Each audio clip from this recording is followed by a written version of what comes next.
Capítulo 8. Nota do editor. Estes fragmentos foram deixados incompletos quando da morte do autor. Lembre-se, você também é mortal.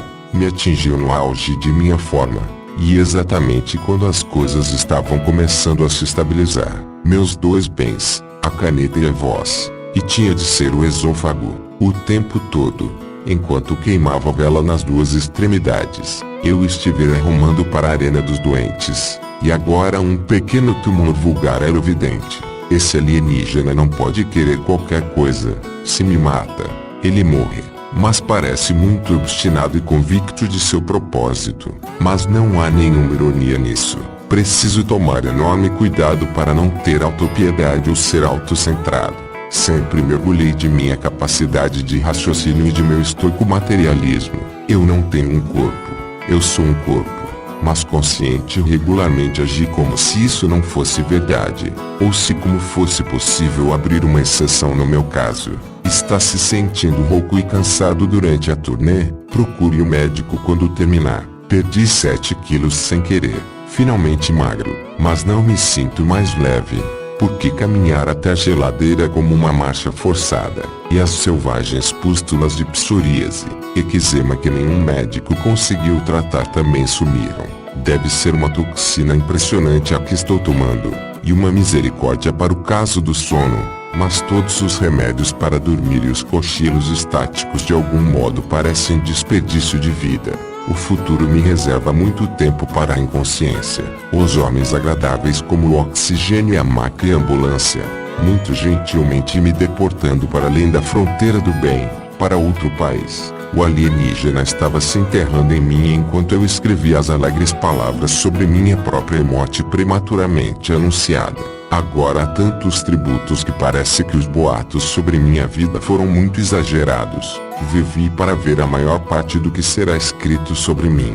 Isso é fascinante, mas dá pouco retorno quando me dou conta de que isso será histórico.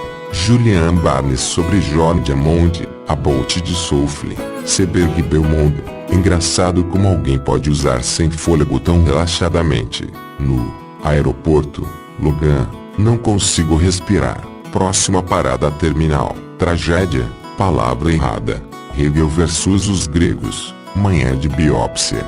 Acordo e digo que, independentemente do que aconteça, este é o último dia da minha antiga vida. Mas nenhum fingimento de juventude ou jovialidade. A partir de agora, uma árdua consciência. Cartoon da New Yorker nas páginas de obituário. Costumava prestar atenção nas datas de morte de Orwell, Wilde, etc.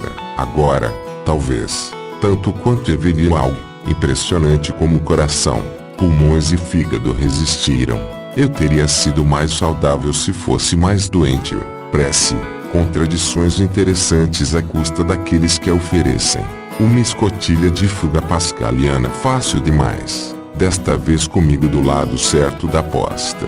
Qual Deus poderia ignorar tais súplicas? Da mesma forma, aqueles que dizem que venho sendo punido estão dizendo que Deus não consegue pensar em nada mais vingativo do que câncer para um grande fumante, pelos do nariz desaparecidos, narinas escorrendo, constipação e diarreia se alternando, a velha ordem muda, dando lugar à nova, e Deus se realiza de muitas formas, e logo, suponho, serei varrido por algum pequeno tumor vulgar. Há alguns anos, um jornalista britânico, George Hammond, recebeu um diagnóstico de câncer, e transformou seu quadro numa coluna semanal. Corretamente, ele manteve o mesmo tom confiante que caracterizara o restante de seu trabalho.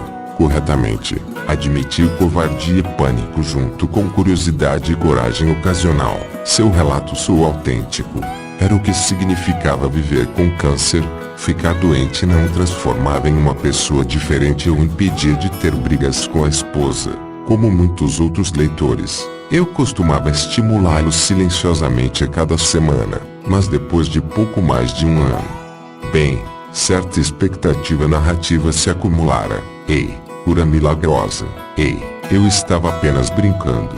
Não, nada disso funcionaria como final. Hammond tinha de morrer, e ele devidamente, corretamente, em termos narrativos, o fez, mas, como dizer isso? Um crítico literário exigente poderia se queixar de que sua história careceu de concisão no final. Tendência a comiseração parecer, não intencionalmente, final, seja pelo uso dos verbos no pretérito ou algum outro tipo de despedida. Mandar flores não é tão legal quanto pode parecer. Não estou lutando ou batalhando contra o câncer. Ele está lutando contra mim. Corajoso? Tá. Guarde isso para uma luta da qual você não pode fugir. Saul berrou. A morte é o fundo escuro de que o espelho precisa para podermos ver algo. Sensação vertiginosa de estar sendo arremessado para frente no tempo. Catapultado na direção da linha de chegada. Tentando não pensar com meu tumor. O que seria absolutamente não pensar. As pessoas tentam fazer parecer como se fosse um episódio na vida de alguém. Oncologia/ontologia. Sobre a antiga organização religiosa, o céu iria apenas sentenciá-lo a ser gloriosamente torturado e depois executado. Montaigne. A base mais sólida da religião é o desprezo pela vida. O medo leva à superstição, mas, misericordiosamente, o grande se parece ter sido abandonado traço. E estou contente por ninguém querer matar alguma espécie ameaçada por mim. Somente está ok se eu disser algo objetivo e estoico. Ian observa que poderá chegar o momento em que terei de desistir. Carol pergunta sobre o casamento de Rebecca. Você tem medo de não ver a Inglaterra outra vez? Expressões comuns como data de validade. Será que sobreviverei ao meu Amex? A minha carteira de motorista. As pessoas dizem, estarei na cidade na sexta-feira. Vai estar por aí? Que pergunta. Pés frios, por enquanto, só à noite. Neuropatia periférica é outra daquelas expressões como necrosado, que descrevem a morte em vida do sistema. E você perde peso. Mas o câncer não está interessado em comer sua gordura. Ele quer seus músculos. A dieta de Tumorlândia não ajuda muito. O pior de tudo é o que o cérebro, embotado, amortecido, como se a tortura gloriosa postergada fosse apenas o prelúdio de uma execução horrenda. Corpo passa de amigo confiável a algo neutro e, depois, inimigo traiçoeiro. Proust, se eu me converter é porque é melhor que morra um crente do que um ateu. Nem mesmo uma corrida pela cura. Burocracia. A maldição de Tumorlândia. A infelicidade de se ver em velhos vídeos ou no YouTube. Transparência gradual ainda não é um problema para mim. O livro de Michael Korda de Homem para Homem. Você pode ficar tão acostumado com más notícias que boas notícias são como brita embaixo e o bolo. É um consolo dizer, bem, pelo menos agora não terei de fazer aquilo. O bom. Philip Larkins sobre o medo no poema Albade. Com censura implícita me Lucrécio por seu estoicismo.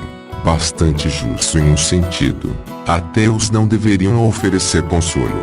Banalidade do câncer. Toda a praga dos efeitos colaterais. Especial do dia. Ver poema de Wisława Szymborska sobre tortura e o corpo como reservatório de dor. Do intrincado romance de Alan Lichtman de 1993. Sonhos de Einstein, ambientado em Berna em 1905. Com a vida infinita vem uma lista infinita de parentes. Avós nunca morrem, nem bisavós, tias-avós. E assim por diante, remontando gerações, todos vivos e dando conselhos. Os filhos nunca escapam das sombras dos pais, nem as filhas de suas mães. Ninguém nunca fica por conta própria. Esse é o custo da imortalidade. Nenhuma pessoa é completa. Nenhuma pessoa é livre.